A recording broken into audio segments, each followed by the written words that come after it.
Hello students, welcome to the channel Dinesh sir. ये video उन सारे स्टूडेंट्स के लिए है जो 20 नवंबर से 10वीं और 12वीं की रिपीटर और इम्प्रूवमेंट एग्जाम देने वाले हैं।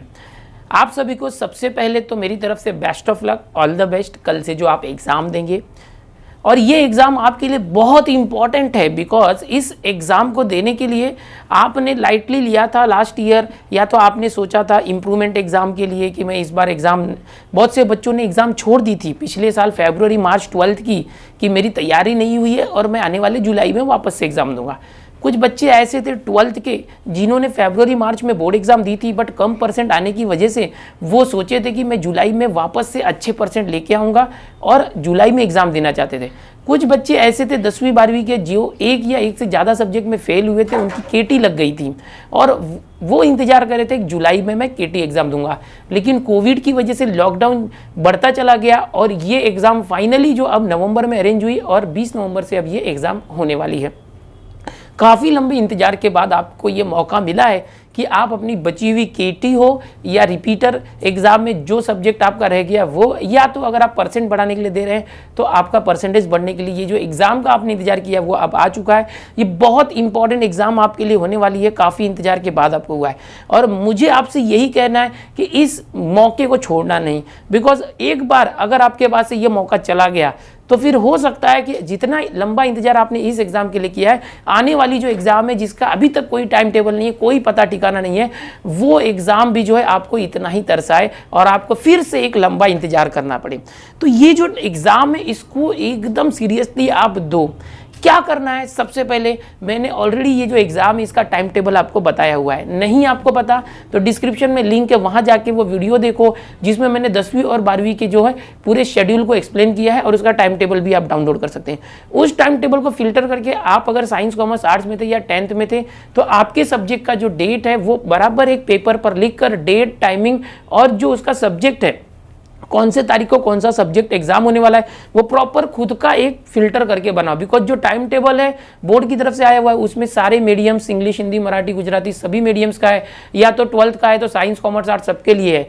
सो आपको कौन सा सब्जेक्ट है उसका सिर्फ एक टाइम टेबल एक पेपर पर बना लो, ठीक है। वो आप जहाँ भी पढ़ने बैठते हो वहीं पर स्टिक कर दो ताकि आपको बराबर याद रहे कि आपको कब कब एग्जाम देने जाना है। बहुत सारे बच्चे ऐसे होते हैं कि एग्जाम की जो डेट्स चली जाती है और उनको पता ही नहीं रहता, वो कंफ्यूज जाते हैं, गलत मान लेते हैं। सपोज 22 तारीख को पेपर है इंग्लिश का और उन्होंने जो है वो देखा नहीं है प्रॉपर और 23 तारीख को इंग्लिश देने चले गए। तो इसीलिए आप बराबर से अपना टाइम टेबल, कौन से डेट को कौन से सब्जेक्ट की एग्जाम और क्या टाइमिंग है वो लिख के रखो ताकि आपसे ऐसी गलती ना हो। सबसे पहली तो वो बात। दूसरा, ये जो एग्जाम है इसके लिए प्रॉपर आप तो अभी तक पढ़ाई कर ही रहे थे, अच्छे से रिविजन करो। हर एक दिन बहुत कीमती है, ऐसा समझो। जो भी पेपर होने वाला उसके पहले एक दिन पहले उसको बराबर से रिविजन करके इस तरह से दो कि काफ़ी ये इंपॉर्टेंट एग्जाम है और इसके बाद अगर आपको मार्क्स कम आए तो फिर से आपको मौका जल्दी नहीं मिलेगा, वो समझ के आप करो। टाइमिंग की बात करेंगे तो जो 11 बजे का पेपर होता है सुबह वो 10:30 बजे ही चालू हो जाता है। अगर आपका पेपर मॉर्निंग सेशन में तो 10:30 के पहले आप सेंटर पे पहुंचना। ओके, 10:30 से आपको आंसर पेपर मिल जाएगा, 10:50 पे आपको जो है क्वेश्चन पेपर मिलेगा 10 मिनट पहले, और 11 बजे से आपको लिखना शुरू करना होगा। पिछला जो टाइम टेबल है उसमें 10:30 से 1:30 लिखा हुआ है, 3 घंटा। तो आप जो है 10 बजे तक ही पहुंच जाना सेंटर पे, क्योंकि इस बार टाइम टेबल में टाइम जो है अलग लिखा हुआ है, 10:30 से 1:30, आधे घंटे पहले आंसर पेपर मिलता है। 10 बजे पहले दिन पहुंचो, देखो क्या सिस्टम है, फिर रोज का वही सिस्टम रहेगा। उसमें 10:30 से 1:30 लिखा है तो वो 11 से 2 का टाइम होता है। ओके, अगर दोपहर में 1:30 बजे से लिखा है तो आप 1 बजे ही पहुंच जाना। कम से कम जो टाइम वहां दिया 1 घंटे पहले पहुंचो और अच्छे से प्रेजेंटेशन करो। पेपर ज़्यादा टफ नहीं होने वाला है, इजी पेपर होगा, आसान पेपर होगा। लेकिन अगर आप कोई आसान क्वेश्चन है जिसका आंसर बहुत आसान है बट आप वो पढ़ के नहीं गए, देख के नहीं गए, तो वो भी आपको हार्ड लगने लगेगा। तो एक बार रिविजन मस्ट है। Okay, as per time table आप रिविजन करो, बहुत अच्छा स्कोर कर सकते हो। एकदम सीरियसली एग्जाम दो, ठीक है। अभी ये जो एग्जाम है 20 नवंबर से शुरू हो रही है, 10th वालों की 5 दिसंबर को खत्म हो जाएगी, 12th वालों की 5 से 10 दिसंबर तक सारी एग्जाम आपकी खत्म हो जाएगी। रिजल्ट भी जो है जनवरी में निकल जाएगा आपका जल्द से जल्द। ये जो एग्जाम हो रही है आपकी ऑफलाइन हो रही है, पेन पेपर मेथड जैसे हर साल होती थी वैसे ही हो रही है, ऑनलाइन वगैरह कुछ नहीं है। हाँ, इस बार एग्जाम में जाते समय आपको बहुत सारी सावधानियां रखनी होगी। आप बराबर से मास्क लेके जाए अपना, ओके स्टडी मटेरियल में पेन, दो पेन, 2 पेंसिल, सारी चीज़ें लेके जाए ताकि आपको किसी से मांगना ना पड़े। इस बार क्या होगा, फिजिकल डिस्टेंसिंग को फॉलो करना है तो हो सकता है कि आप जिस बेंच पे बैठे हो दूसरा जो आपके पीछे वाला है वो एक बेंच छोड़ के बैठा हो फिजिकल डिस्टेंसिंग फॉलो करने के लिए। तो यहाँ पर जो बच्चे कॉपी के भरोसे जाते हैं उनको कॉपी करने भी नहीं मिलेगा, क्योंकि आपके आगे वाला आपसे एक बेंच छोड़ के बैठा होगा, आपके पीछे वाला भी। तो आपको किसी के भरोसे जाना नहीं है, आपको अपनी स्टडी खुद करके जानी है। जो बच्चे रिपीटर और इंप्रूवमेंट एग्जाम देने वाले हैं, ये मेरी नसीहत है आप लोगों को, जितना हो सके ज़्यादा से ज़्यादा यूटिलाइज करो टाइम। कम सो चलेगा, 4 से 5 घंटे अगर आप सोते हो तो भी बहुत है, ठीक है। तो जो बच्चे यहाँ पर रिपीटर इंप्रूवमेंट एग्जाम दे रहे हैं 2020 की नवंबर में, उन सभी को मेरे तरफ से ऑल द बेस्ट। आप अपना बेस्ट दो। आपने ऑलरेडी 1 साल पढ़ाई की थी, उसी चीज़ को अब सिर्फ रिवीजन करना है। पूरा तो पढ़ चुके हैं आप। ओके, हो सकता है आपकी गलतियों की वजह से आपको कम मार्क्स आए थे, या तो आपका कोई सब्जेक्ट रह गया था। आपके ओरल और इंटरनल के मार्क्स 10th वालों को मिलने वाले हैं, प्रैक्टिकल वगैरह की भी जो मार्क्स है आप लोगों को मिलने वाले हैं, ठीक है।